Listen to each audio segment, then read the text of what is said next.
तो अभी हम टॉपिक ले रहे हैं गवर्नमेंट बजट।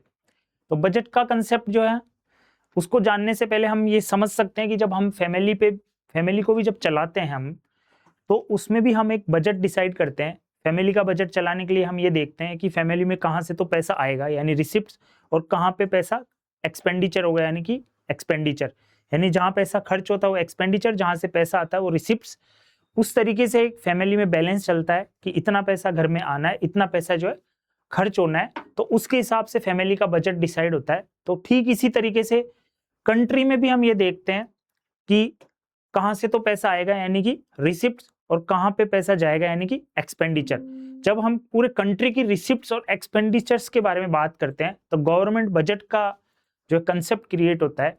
तो फैमिली में तो जो है फैमिली का जो लीडर होता है वो डिसाइड करता है कि बजट किस तरीके से हमें डिसाइड करना है। तो इसी तरह से बात ये आती है कि आखिर गवर्नमेंट जो है वहां पे कौन जो है इसको प्रेजेंट करेगा गवर्नमेंट बजट को।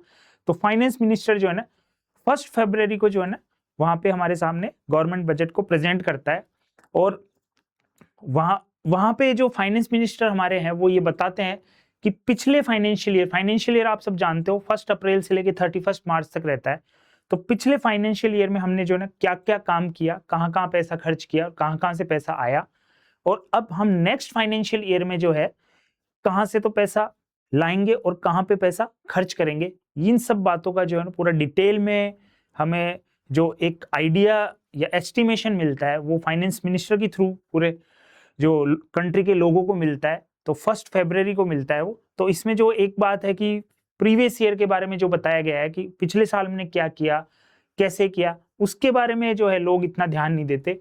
लेकिन जो अपकमिंग ईयर है, अपकमिंग फाइनेंशियल ईयर है, उस पर ज्यादा ध्यान देते हैं कि अब जो है हम क्या करने वाले हैं, यानी गवर्नमेंट क्या करने वाली है। तो अभी हम यहाँ पे देखते हैं concept and features of government budget. तो यहाँ पे आप देखो एनुअल प्रेजेंटेशन रहती है ना, हर साल बजट जो है प्रेजेंट किया जाता है, presented by finance minister typically on February 1 for parliament approval. तो पार्लियामेंट ये जो है ना ये प्रेजेंट किया जाता है किसके द्वारा, फाइनेंस मिनिस्टर के द्वारा।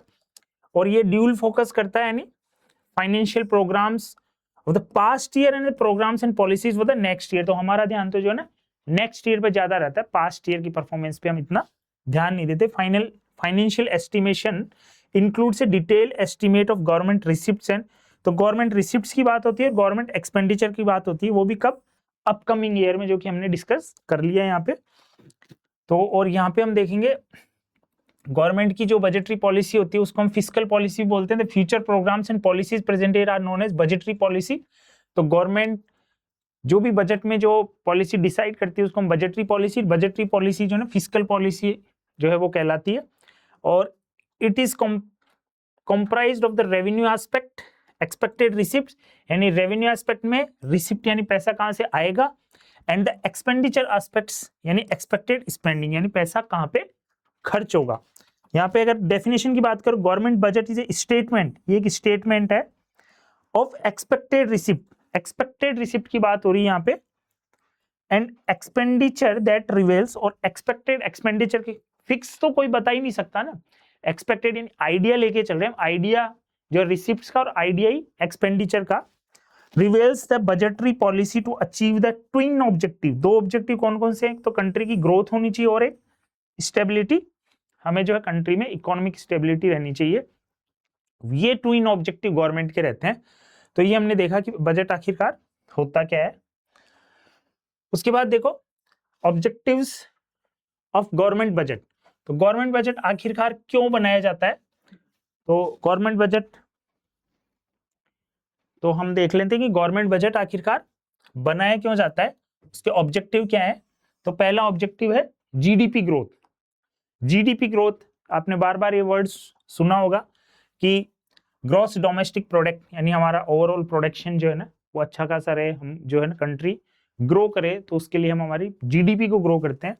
The central objective achieved by expanding public expenditure, economic and social infrastructure and inducing private investment via tax rebates and subsidies.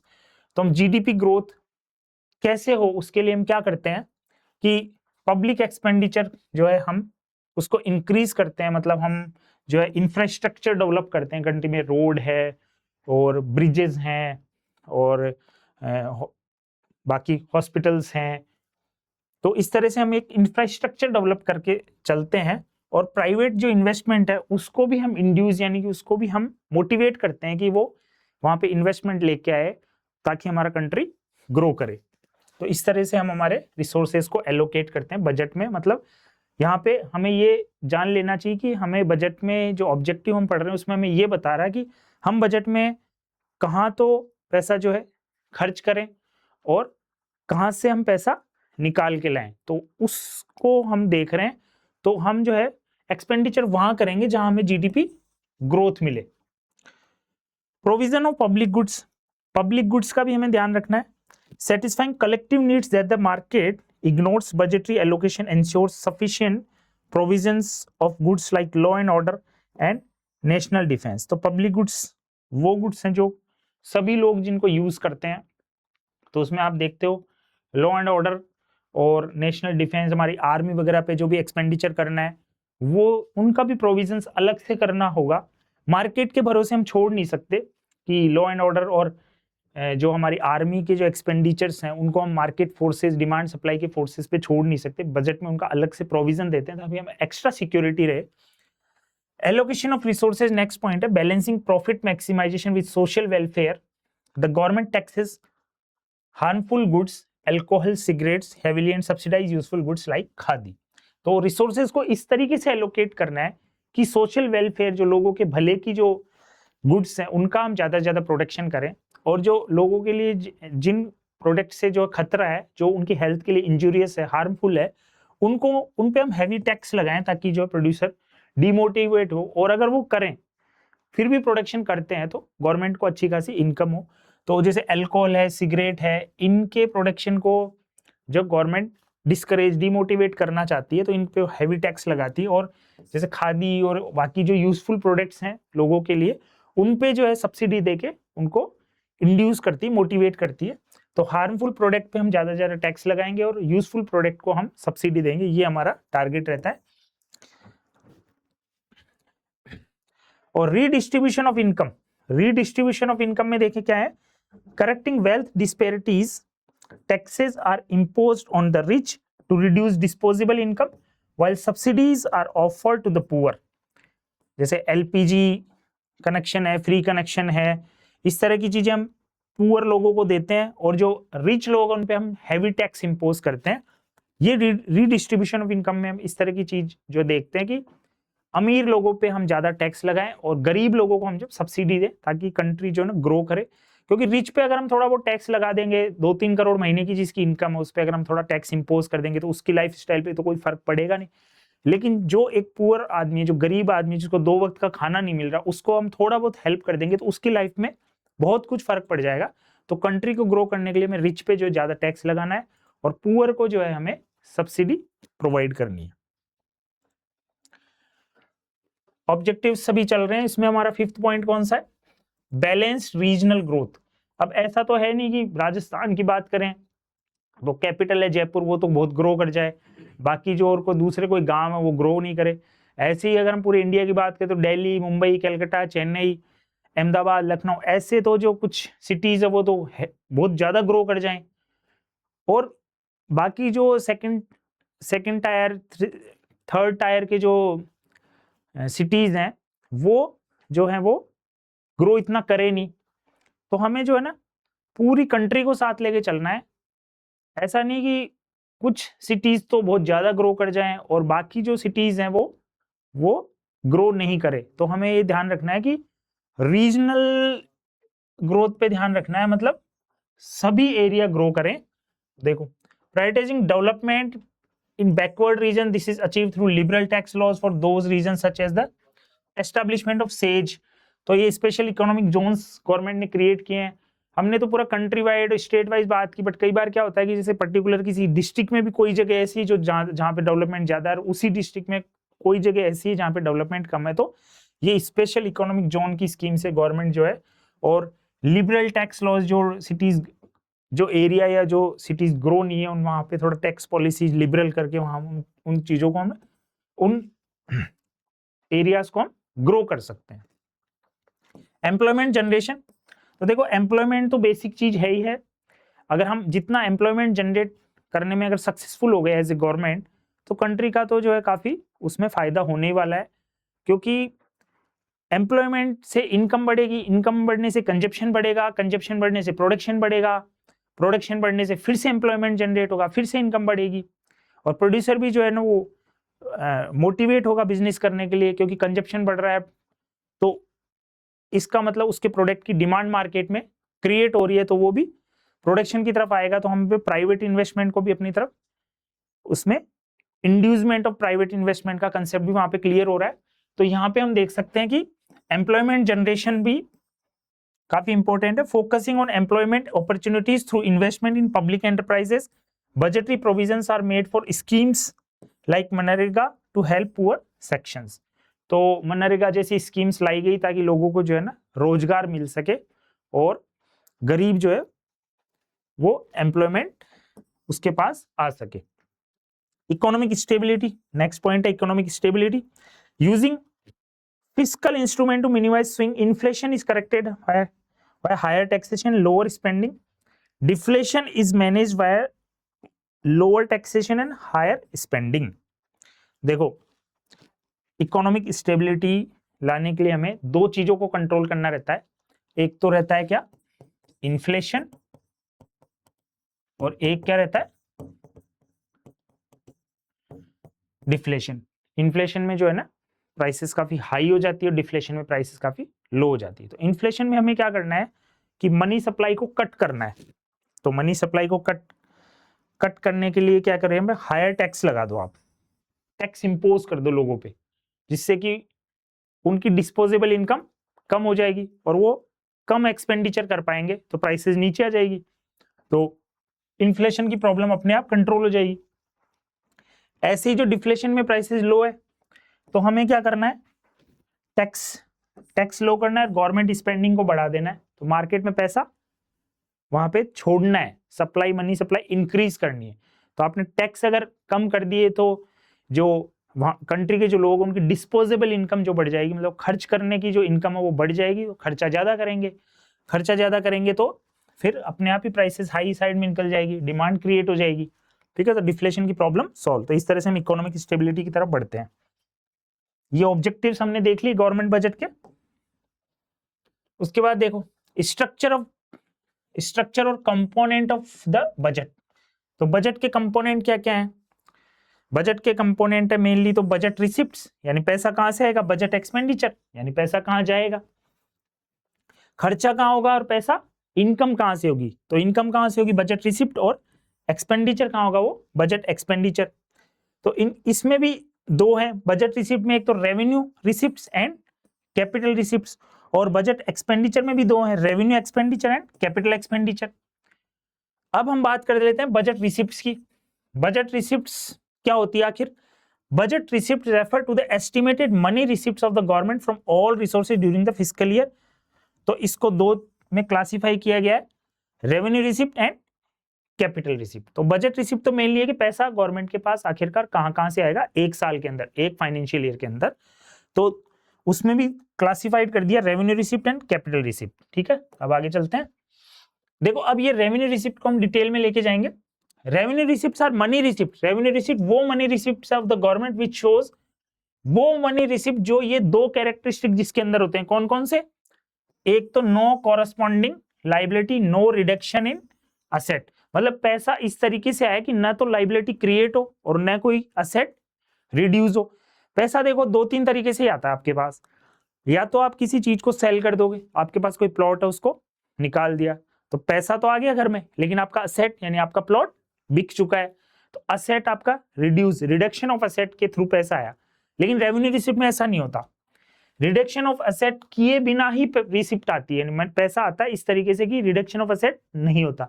अब दूसरे तरीके से पैसा कैसे आ सकता है, आप किसी से लोन ले लो, किसी आपके दोस्त से ले लो या बैंक से ले लो, तो लोन तो आपको रीपे करना होगा, तो वो आपकी लाइबिलिटी होगी, बोरोइंग लाइबिलिटी होगी, पैसा या तो असेट बेच के आ रहा है या फिर बोरोइंग से आ रहा है। तो लेकिन रेवेन्यू रिसिप्ट में जो पैसा आता है उसमें हम लाइबिलिटी क्रिएट नहीं होती, यानी कि ये आप देखो कि रेवेन्यू रिसिप्ट वो रिसिप्ट्स है जिसमें कि गवर्नमेंट के पास इस तरीके से पैसा आता है कि जिसमें न तो किसी असेट का रिडक्शन होता है, न कोई लाइबिलिटी क्रिएट होती है। These receipt do not create any liability. जैसे टैक्स रिसिप्ट है, tax is unilateral one sided compulsory payment, it does not involve corresponding liability to the government. जैसे टैक्स रिसिप्ट है, हम गवर्नमेंट को टैक्स देते हैं, इनकम टैक्स देते हैं, तो क्या गवर्नमेंट हमें वापस थोड़ी देगी? तो टैक्स रिसिप्ट गवर्नमेंट के पास एक यूनिलेटरल मेथड हो गया, यूनिलेटरल, ये यहाँ पे लिख रखा है आपके पास यूनिलेटरल। यूनिलेटरल मतलब वन साइडेड पेमेंट हो गया है। हम जो है गवर्नमेंट को पे कर रहे हैं इनकम टैक्स और भी कई तरीके के टैक्स, वो गवर्नमेंट के पास आ गए, तो उसमें ना तो गवर्नमेंट को कोई लाइबिलिटी क्रिएट हुई, न कोई गवर्नमेंट का असेट रिडक्शन हुआ। ठीक है, देखो यहाँ पे these receipt do not cause any reduction. अब जैसे यहाँ पे असेट का कोई रिडक्शन नहीं हो ना, tax receipt do not reduce asset. Conversely selling shares of A company like air India reduces asset, so it is not a revenue receipt. तो ये क्रॉस एग्जांपल दे रहा है कि जैसे मान लो अगर सरकार अपने एयर इंडिया के शेयर बेच के पैसा लाती तो वो तो असेट रिडक्शन हो जाता, तो वो रेवेन्यू रिसिप्ट की कैटेगरी में नहीं आता। ठीक है, तो इस तरह से हम जो है ना रेवेन्यू रिसिप्ट्स की तरफ चल रहे हैं। कॉन्स्टिट्यूएंट्स ऑफ रेवेन्यू रिसिप्ट्स में क्या क्या है? एक तो टैक्स रिसिप्ट्स है और एक नॉन टैक्स रिसिप्ट्स है। टैक्स रिसिप्ट में देखो इनकम टैक्स, सीधा सीधा हमारी इनकम पे जो टैक्स लगता है, अभी 12 लाख का स्लैब चल रहा है इस साल से। कॉर्पोरेट पे जो टैक्स लग जाता है वो। एस्टेट ड्यूटी, एस्टेट ड्यूटी ये भी एक अलग टाइप का टैक्स है। यहाँ पे देखो ये एक वर्ड और होता है यहाँ पे, गिफ्ट टैक्स जो है ना, पेपर टैक्स भी बोलते हैं इसको, ये ना के बराबर होता है। कस्टम ड्यूटी यानी बाहर से कोई चीज आती है, उस पे बाहर से कोई प्रोडक्ट आया उस पे जो टैक्स लगाते हैं उसको हम बोलते हैं कस्टम ड्यूटी। एक्साइज ड्यूटी जो है ना प्रोडक्शन पे लगती है, जैसे कि आपके अल्कोहल है, पेट्रोलियम प्रोडक्ट्स हैं, इस तरह के प्रोडक्ट्स पे हम जो है कंट्री के इनसाइड में ही हैवी एक्साइज ड्यूटी लगाते हैं अल्कोहल वगैरह पे, ताकि उनका प्रोडक्शन को डीमोटिवेट किया जा सके, और अगर फिर भी कोई प्रोडक्शन करता है तो गवर्नमेंट को काफी फायदा हो, तो उसको हम एक्साइज ड्यूटी बोलते हैं। जीएसटी तो आप जानते हो, गुड्स एंड सर्विस टैक्सेस। और बाकी जैसे नॉन टैक्स रिसिप्ट है, तो ये टैक्स रिसिप्ट में हमारे पास income tax, corporation tax, estate duty, gift tax, custom duty, excise duty, GST, इस तरह से। तो ये हो गए हमारे टैक्स के थ्रू। ये टैक्स के थ्रू पेमेंट, गवर्नमेंट के पास देखो पैसा आ रहा है ना, इन सब टैक्स से गवर्नमेंट के पास क्या आ रहा है? पैसा आ रहा है, तो ये रेवेन्यू रिसिप्ट में जा रहे हैं, क्योंकि इनसे कोई असेट का रिडक्शन भी नहीं हो रहा और कोई लाइबिलिटी भी क्रिएट नहीं हो रही। ये सब टैक्स है, वन साइडेड है। नॉन टैक्स में देखो फीस वगैरह हम देते हैं, जैसे रेड लाइट हमने क्रॉस कर दी, चालान, ठीक है, लॉ एंड ऑर्डर कोई भी हमने ब्रेक किया तो हमारे फाइन लग गए, फीस लग गई, पेनल्टी लग गई, वो सब। एस चीट में जैसे कुछ लोगों के पास प्रॉपर्टी होती है जिसका वो कोई लीगल हायरमैन को उत्तराधिकारी नहीं होता, कोई आदमी ऐसा है जिसके कोई न कोई बेटा है न बेटी है या अनमैरिड है, और वो एक्सपायर हो जाता है, कोई पीछे कोई पेपर भी नहीं बना के जाता कि ये प्रॉपर्टी मेरे बाद किसकी होगी, तो वो एस चीट की कैटेगरी में चले जाते हैं। या कुछ लोग जो है फॉरेन में शिफ्ट हो जाते हैं, पीछे यहाँ पे प्रॉपर्टियां रखी हुई है उनकी, तो उनका कोई उत्तराधिकारी नहीं है, कोई लीगल हायर ही नहीं है, तो ऐसे में गवर्नमेंट उसको अपने अंडरटेक में ले लेती है, वो एस चीट कहलाती है। स्पेशल असेसमेंट में जैसे कोई प्रॉपर्टी ली, तो जैसे अर्बन डेवलपमेंट टैक्स होता है, मैंने कोई प्रॉपर्टी ली और वहां से रोड, सैनिटेशन और बढ़िया जो लाइटिंग सिस्टम हो गया, पास में जो हॉस्पिटल, नगर निगम के ऑफिस वगैरह, तो वहां पे जो उस प्रॉपर्टी की वैल्यू बढ़ गई तो उस पर वो अर्बन डेवलपमेंट टैक्स लगने लग जाता है। इस तरह के स्पेशल असेसमेंट हो जाते हैं।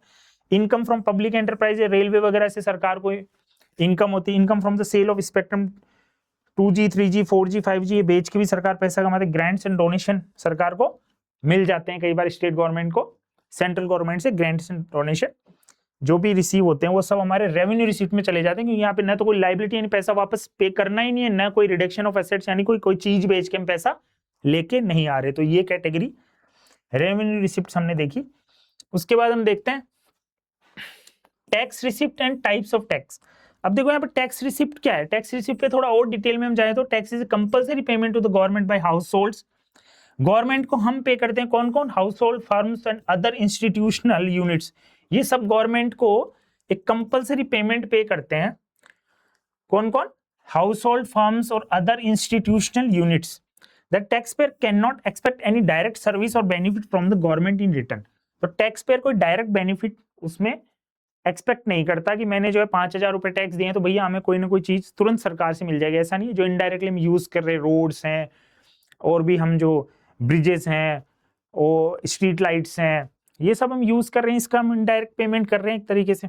तो टैक्स की ये स्पेशल हमने एक डेफिनेशन देख ली यहाँ पे।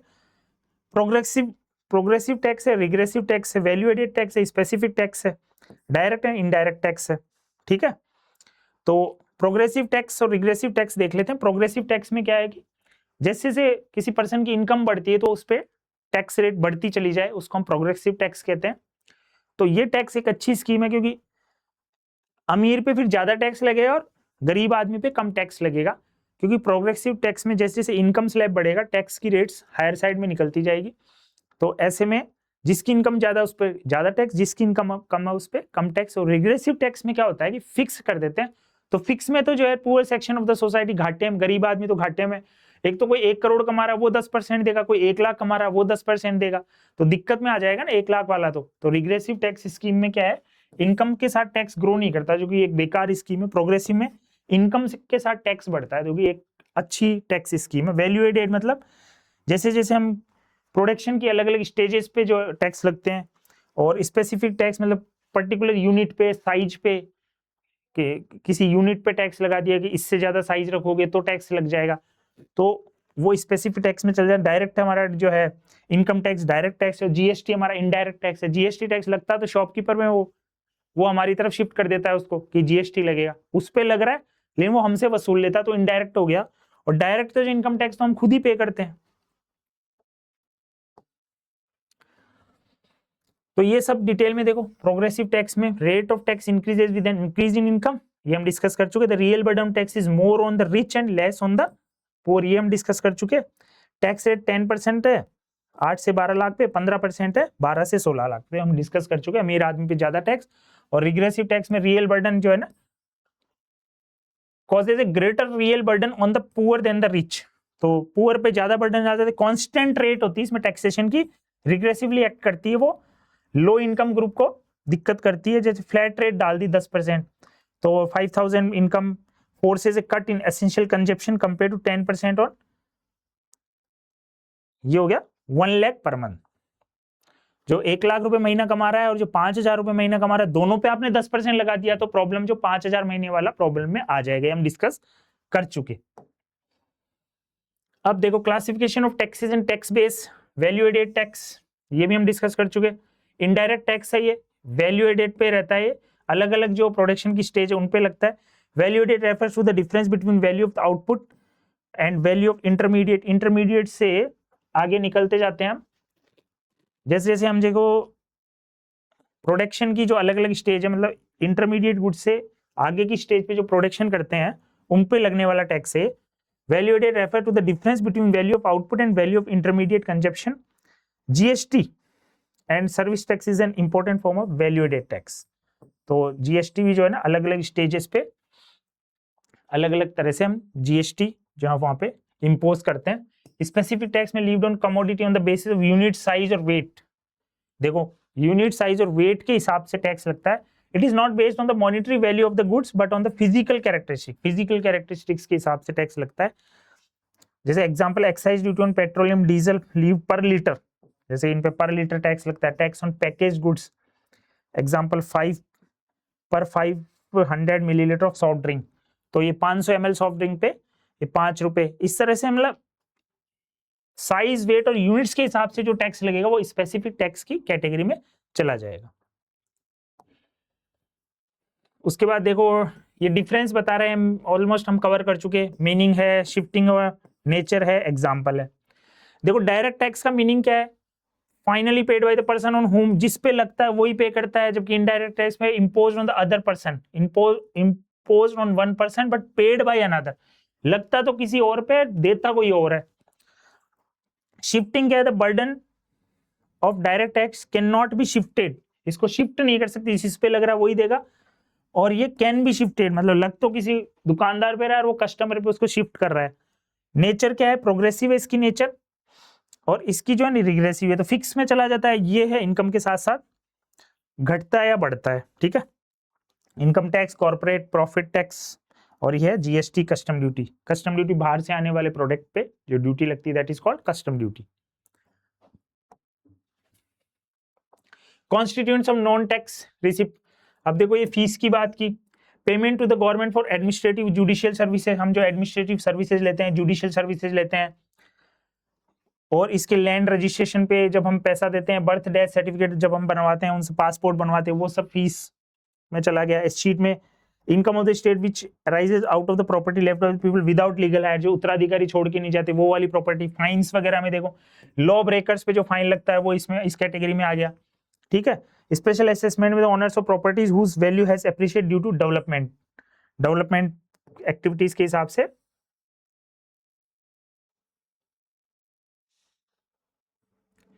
डेवलपमेंट के हिसाब से जिसकी देखो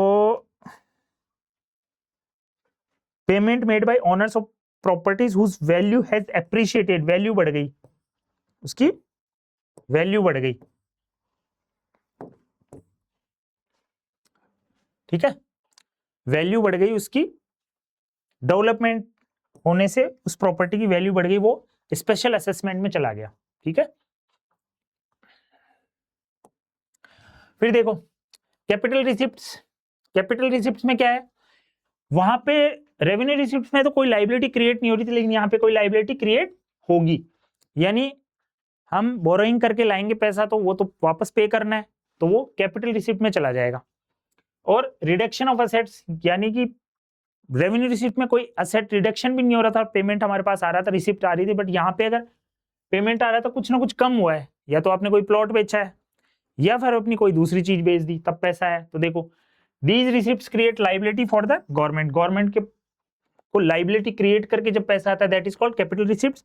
जैसे लोन्स बाय द गवर्नमेंट आ रहे, लाइबिलिटी, लोन लेती है ना गवर्नमेंट, उसको पेड बैक तो करना ही पड़ेगा, तो कैपिटल रिसिप्ट में चली जाएगी।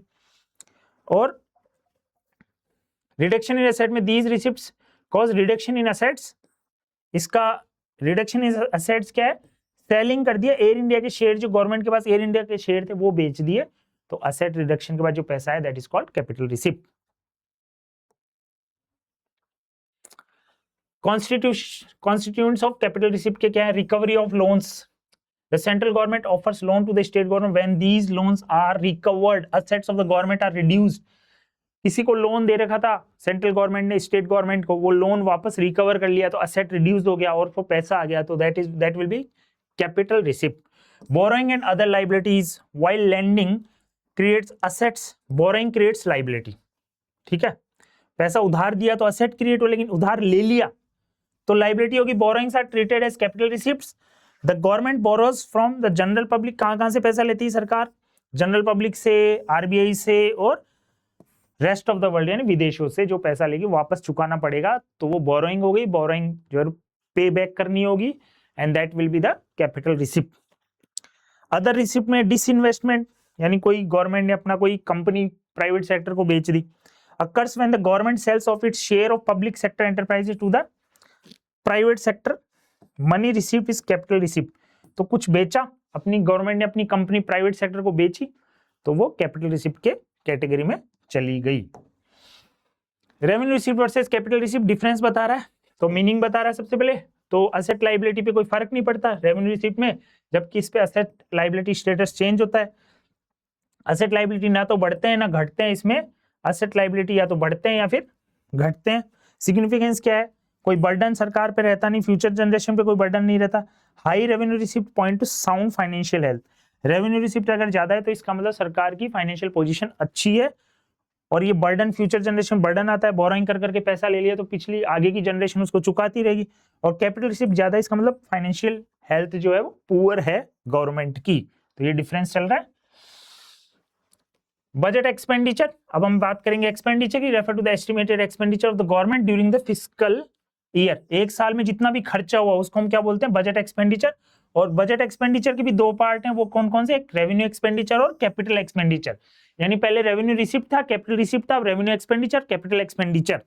अब देखो रेवेन्यू एक्सपेंडिचर के कैरेक्टरिस्टिक क्या है, रेवेन्यू एक्सपेंडिचर के कैरेक्टरिस्टिक क्या है, does not create any asset, यानी ऐसा खर्चा जो कोई असेट क्रिएट ही नहीं करे। मैंने 10 लाख रुपए खर्च किए तो ना तो मेरे पास कोई प्लॉट आया, ना कोई गोल्ड आया, ना कोई मैंने कोई मशीनरी लाया, तो ऐसा कहाँ खर्चा कर दिया मैंने कि कुछ क्रिएट ही नहीं हो, कोई असेट क्रिएट ही नहीं हुआ। तो ऐसा कोई एक्सपेंडिचर जो कोई भी असेट क्रिएट नहीं करता वो रेवेन्यू एक्सपेंडिचर में जाता है। डज नॉट रिड्यूस लाइबिलिटी, और न कोई लाइबिलिटी कम हुई। मैंने 10 लाख रुपए खर्च किया तो न तो उससे कोई उधार कम हुआ, कोई लोन का रीपेमेंट भी नहीं किया, और न कोई प्लॉट आया, न कोई गोल्ड आया, फिर भी पैसा खर्च हो गया। तो देखो expenditure, old age pension, salaries and scholarships are revenue expenditure because they do not lead to any asset formation.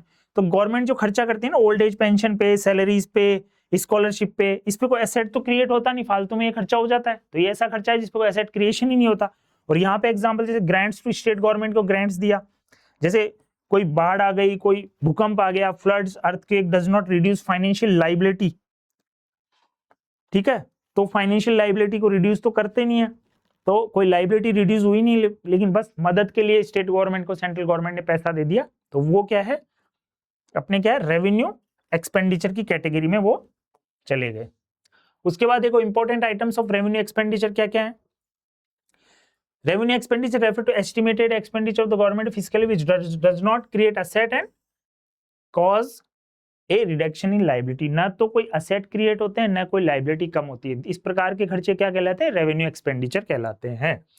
तो इसके क्या क्या है आइटम्स, वेज बिल, कोई भी वेजेस पे किया, इंटरेस्ट कोई पे किया, कोई सब्सिडी दी सरकार ने, कोई डिफेंस में कोई खर्चा किया हमारी सिक्योरिटीज पे। ठीक है, as a matter of convention all grants given by the all grants given by the center to the state government and union territories are treated as revenue expenditure। जो भी मदद देते हैं ना स्टेट गवर्नमेंट को, सेंट्रल गवर्नमेंट, वो सब revenue expenditure में चली जाती है, इवन व्हेन सम ग्रांट्स में result in the creation of asset.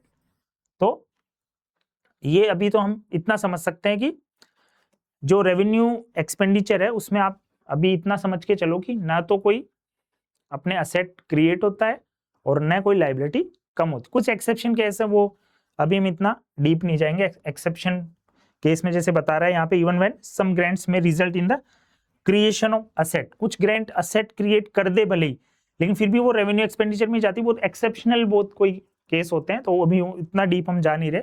आपके कोर्स में जो है 12th इकोनॉमिक्स के लेवल के हिसाब से जो है सीबीएसई बोर्ड में रेवेन्यू एक्सपेंडिचर में आपका जो है कोई रिडक्शन ऑफ असेट, मतलब कोई असेट क्रिएट भी नहीं होता और एक्सपेंडिचर हो जाता है आपका, और कोई लाइबिलिटी भी पे नहीं करते और तो भी आपका एक्सपेंडिचर हो जाता है। That those expenditures are called revenue expenditure. Capital expenditure, capital expenditure of the government is that which shows, ये दो कैरेक्टरिस्टिक हैं कैपिटल एक्सपेंडिचर के, या तो असेट क्रिएट होगा या फिर लाइबिलिटी कम होगी। या तो आपका असेट क्रिएट होगा, यानी आप कोई खर्चा कर रहे हैं उससे आपको कुछ ना कुछ मिलेगा, कुछ ना कुछ प्लॉट आएगा, गोल्ड आएगा, कोई आइटम आएगा, और या फिर कोई आप पैसा खर्च करोगे तो कोई उधार रीपेमेंट ऑफ द लोन होगा, या फिर कोई किस्त पूरी करोगे आप। ठीक है, तो देखो it create assets of the government, जैसे equity of shares of domestic और multinational corporation purchase by the, या तो कोई शेयर खरीद लिए। ठीक है, इक्विटी ऑफ डोमेस्टिक और multinational corporation purchase by the government, तो कोई शेयर खरीद लिए, वो क्या किया, असेट क्रिएट किया। तो खर्चा तो किया लेकिन शेयर आ गए ना। उसके बाद देखो इसमें क्या है, रिडक्शन लाइबिलिटी में जैसे repayment of the loan certainly reduces the liability of the government. Repayment, जो लोन का रीपेमेंट किया वो गवर्नमेंट की लाइबिलिटी को कम करता है, गवर्नमेंट की लाइबिलिटी को कम करता है, वो कैपिटल रिसिप्ट्स, कैपिटल एक्सपेंडिचर में चला जाएगा क्योंकि लाइबिलिटी कम हुई है ना। अब देखो important items of capital expenditure क्या है, expenditure on land and building. ठीक है, इस पे खर्चा किया तो लैंड एंड बिल्डिंग आ गई। एक्सपेंडिचर मशीनरी, कोई मशीनरी लेके आए, कोई लैंड खरीदी, बिल्डिंग खरीदी, कोई मशीनरी खरीदी, इक्विपमेंट खरीदा, या फिर कोई शेयर खरीदा, या फिर loan by central government to state government कोई लोन दिया, तो कोई ना कोई ये कैपिटल एक्सपेंडिचर में ऐसे खर्चे हो रहे हैं जो या तो कोई आपके असेट को क्रिएट कर रहे हैं, फिर लाइबिलिटीज को आपके कम कर रहे हैं। Plan and non plan expenditure. Plan expenditure, plan expenditure specified plans and programs of development include assistance of the central government to the state government, includes both revenue expenditure and capital expenditure, जैसे road पे, bridges पे, hospital पे। और non plan में broadly all expenditure other than plan expenditure के अलावा जितने भी खर्चे हैं वो सब नॉन प्लान में जाते हैं। जैसे आपके रूटीन फंक्शन पे जो खर्चे होते हैं, जैसे लॉ एंड ऑर्डर पे, डिफेंस पे, सब्सिडीज पे, ये रूटीन खर्चे ये नॉन प्लान में चले जाते हैं। और प्लान में जो हम स्पेसिफिक जो हमारे प्लान है, जो हमने प्लान बनाए हैं फाइनेंशियल ईयर के, या प्रोग्राम जो भी बनाए हैं, वो जैसे कि स्टेट गवर्नमेंट को असिस्ट करना है, मतलब उसको मदद करनी है, सेंट्रल गवर्नमेंट स्टेट गवर्नमेंट को मदद करना चाहती है, तो वो जो हमने एक प्लानिंग की है उसको हम जो है प्लान एक्सपेंडिचर में लेके जाते हैं। और इसमें दोनों ही आ जाते हैं, रेवेन्यू एक्सपेंडिचर और कैपिटल एक्सपेंडिचर। प्लान एक्सपेंडिचर में दोनों आ जाते हैं, revenue expenditure and capital expenditure. और इसमें जैसे ये अपने प्लान एक्सपेंडिचर के अलावा जितने भी खर्चे होते हैं वो नॉन प्लान में चले जाते हैं, तो ये कोई ज्यादा इतना इंपॉर्टेंट टॉपिक नहीं है। उसके बाद देखो बजट डेफिसिट, ये थोड़ा इंपॉर्टेंट है। डेफिसिट यानी कमी, ठीक है, कमी यानी कि एक्सपेंडिचर तो ज्यादा होगा और रिसिप्ट कम आएगी, तो उसको हम क्या बोलेंगे, डेफिसिट, ठीक है। डेफिसिट एक तरह नेगेटिव वर्ड है जिसका मतलब होता है कमी, यानी कि एक्सपेंडिचर जो हायर साइड में रहेगा रिसिप्ट से, ठीक है। Budget deficit refers to situation when budget expenditure of the government are greater. देखो बजट एक्सपेंडिचर ग्रेटर है किससे, बजट रिसिप्ट से। तो बजट डेफिसिट क्या है, बजट एक्सपेंडिचर में बजट रिसिप्ट से अगर हम लेस करेंगे, कब लेस कर सकते हैं, जब बजट एक्सपेंडिचर ज्यादा हो बजट रिसिप्ट से, तो फिर वो बजट डेफिसिट है। अब इसके भी कई टाइप हैं, जैसे रेवेन्यू डेफिसिट। तो रेवेन्यू डेफिसिट में क्या होगा, रेवेन्यू डेफिसिट में क्या होगा, रेवेन्यू एक्सपेंडिचर में से रेवेन्यू रिसिप्ट लेस कर दो, तो इसके इंप्लीकेशंस क्या होंगे, गवर्नमेंट में कट एक्सपेंडिचर, क्योंकि आपका रेवेन्यू एक्सपेंडिचर ज्यादा हो रहा है, जिसमें कि आपके कोई असेट भी क्रिएट नहीं हो रही, कोई लाइबिलिटी भी कम नहीं हो रही, यानी कि आप खर्चा जो है ना ऐसा कर रहे हैं, कंजप्शन पे खर्चा कर रहे हैं मेनली, तो गवर्नमेंट जो है ना खर्चा आपका कम कर देगी, जैसे क्योंकि गवर्नमेंट का रेवेन्यू एक्सपेंडिचर ज्यादा है तो वो कट करेगी एक्सपेंडिचर को, जैसे सब्सिडीज वगैरह कट करेगी, तो सोशल वेलफेयर में कमी हो जाएगी। Government may raise funds to through borrowing, और पैसा क्योंकि कम पड़ रहा है पैसा तो उठाना पड़ेगा, तो उधार ले लेगी, ठीक है। इससे क्या होगा कि क्रेडिट वर्दीनेस जो है गवर्नमेंट की वो कम होगी, गवर्नमेंट में कंपेल्ड डिसइन्वेस्टमेंट, और फिर प्रेशर के चलते गवर्नमेंट अपनी जो कंपनीज चल रही है उनको सेल कर देगी। अब यहाँ पे दूसरा टाइप आ गया fiscal deficit. Fiscal deficit mainly क्या है, आपका बोरोइंग से मतलब है इसका। फिस्कल डेफिसिट का मतलब ये है एक तरह से, ये आपका जो है ना बोरोइंग से क्या है, आपका फिस्कल डेफिसिट है, क्योंकि इसका fiscal deficit is the excess of total expenditure over total receipt. जो भी पैसा सरकार के पास आता है और जो भी पैसा सरकार के पास से जाता है, तो जो खर्चा है वो अगर ज्यादा हो, टोटल खर्चा ज्यादा हो टोटल इनकम से, तो वो रिसिप्ट, वो कंडीशन क्या कहलाती है, फिस्कल डेफिसिट कहलाती है। तो फिस्कल डेफिसिट में मान लो पैसा तो आया आपके पास 100 करोड़, ये तो रिसिप्ट, और पैसा गया आपके पास 120 करोड़, ये आपका एक्सपेंडिचर। तो आपका एक्सपेंडिचर माइनस रिसिप्ट ये हो गया फिस्कल डेफिसिट। तो आपका ये हो गया 120 में से 100, तो ये हो गया फिस्कल डेफिसिट।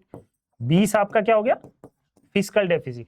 अब जो 20 करोड़ आपका फिस्कल डेफिसिट है, डेफिनेटली आप उसको कवर करोगे, कवर कैसे करोगे, बोरोइंग से, बोरोइंग से कवर करोगे, आप उधार लेके आओगे। तो ये फिस्कल डेफिसिट क्या है, टोटल एक्सपेंडिचर, उसमें रेवेन्यू एक्सपेंडिचर कैपिटल एक्सपेंडिचर दोनों आ गया, उसमें से लेस करना है टोटल रिसिप्ट। टोटल रिसिप्ट में अदर देन बोरोइंग, बोरोइंग्स को हटा के, बोरोइंग्स आपने जो उधार ले रखा है वो रिसिप्ट में नहीं माना जाएगा, उसको आपको डिडक्ट करके फिर लेस करना है। टोटल रिसिप्ट में जो बोरोइंग आपने ले रखी है उसको लेस करके उस रिसिप्ट को टोटल एक्सपेंडिचर में से जब आप लेस करोगे तो आपका क्या आएगा, फिस्कल डेफिसिट आएगा। ग्रॉस फिस्कल डेफिसिट में borrowing from RBI, borrowing from abroad, net borrowing at home. Gross fiscal deficit में जहां से भी सरकार ने पैसा उठाया वो सारे आपके कवर कर दिए इसने। तो ये फिस्कल डेफिसिट में आपको मेन चीज क्या ध्यान रखनी है, बोरोइंग्स के अलावा जो भी रिसिप्ट होती है वो लेस होती है। तो आपका एक तरह से फिस्कल डेफिसिट मतलब बोरोइंग, वो हमने इस एग्जांपल से अच्छे से समझ लिया। उसके बाद इंप्लीकेशंस ऑफ फिस्कल डेफिसिट में क्या है, greater fiscal deficits, greater borrowing. Greater fiscal deficit मतलब ज्यादा उधार ले रही गवर्नमेंट, इसका मतलब इंप्लीकेशन क्या, इन्फ्लेशनरी, ज्यादा पैसा उधार ले रही है तो borrowing from RBI increases money supply, increases money supply, supply leads to an increase in the general price level leading to an inflationary। तो इन्फ्लेशन बढ़ेगा, पैसा जो है ना सरकार जो है आरबीआई से पैसा उधार लेके कहाँ पे छोड़ेगी, मार्केट में छोड़ेगी, मार्केट में मनी सप्लाई ज्यादा हो जाएगी, मनी सप्लाई ज्यादा हो तो प्राइसेस ज्यादा हो जाएगी, प्राइसेस ज्यादा हो जाएगा, इन्फ्लेशन ज्यादा हो जाएगा। तो ये इसका इन्फ्लेशन के रूप में इफेक्ट सामने आएगा। फिर विशियस सर्किल, यहाँ पे अब देखो नेशनल डेब्ट, second point fiscal deficit lead to national डेब्ट, इट हिंडर जीडीपी ग्रोथ। तो एक तो देश पे कर्जा ज्यादा बढ़ जाएगा जो जीडीपी ग्रोथ पे इफेक्ट डालेगा और नेशनल इनकम पे इफेक्ट डालेगा, ठीक है। और फिर जो है विशियस सर्किल क्या है, high fiscal deficit causes low GDP growth, GDP growth कम हो जाएगी क्योंकि इन्वेस्टमेंट कम आएगा, टैक्सेस ज्यादा रहेंगे। लो जीडीपी ग्रोथ क्या है, हाई फिस्कल डेफिसिट, लो रेवेन्यू आएगा, ठीक है। विशेष एक सर्किल फंस जाएगा, मतलब जैसे होता है ना, एक खराब चक्र चल पड़ेगा कि मतलब कि ज्यादा बोरोइंग मतलब जीडीपी कम हो जाएगी क्योंकि डेब्ट में हमारा पैसा ज्यादा जाने लग जाएगा, फिर जीडीपी कम हो जाएगी तो फिर हमारा जीडीपी कम होगी तो फिर से हम देखो high fiscal deficit causes low GDP growth, ठीक है। Low GDP growth causes high fiscal deficit, मतलब वही है ना, गरीबी के चक्कर में अगर कोई फंस गया, पहले गरीबी आई, गरीबी हटाने के लिए उधार ले लिया, उधार ले लिया तो और गरीबी आ गई क्योंकि और पैसा है और उधार चुका दिया, फिर से और कर्जा हो गया, फिर किसी तीसरे से उधार ले लिया। मतलब आपने देखा ना, गरीब आदमी एक विशियस सर्किल में फंस जाता है, गरीबी के चक्कर में फंस जाता है, ऐसे देश भी फंस जाता है। फिर पहले फिस्कल डेफिसिट हाई हो गई, उसके जीडीपी ग्रोथ कम हो गई, जीडीपी ग्रोथ कम हो गई, उसकी वजह से फिस्कल डेफिसिट हाई हुए, तो एक विशियस सर्किल में हम गलत ट्रैप हो जाते हैं, ग्रोथ हमारी हो नहीं पाती, crowding effect. High borrowings reduce the availability of funds in the money market for private, जो सरकारी सारा पैसा उठा लेती है आरबीआई वगैरह से, बाकी और भी जगह से, तो जो प्राइवेट इन्वेस्टर उनके लिए पैसा मार्केट में बचता ही नहीं, वो कहां से उधार लेके आए।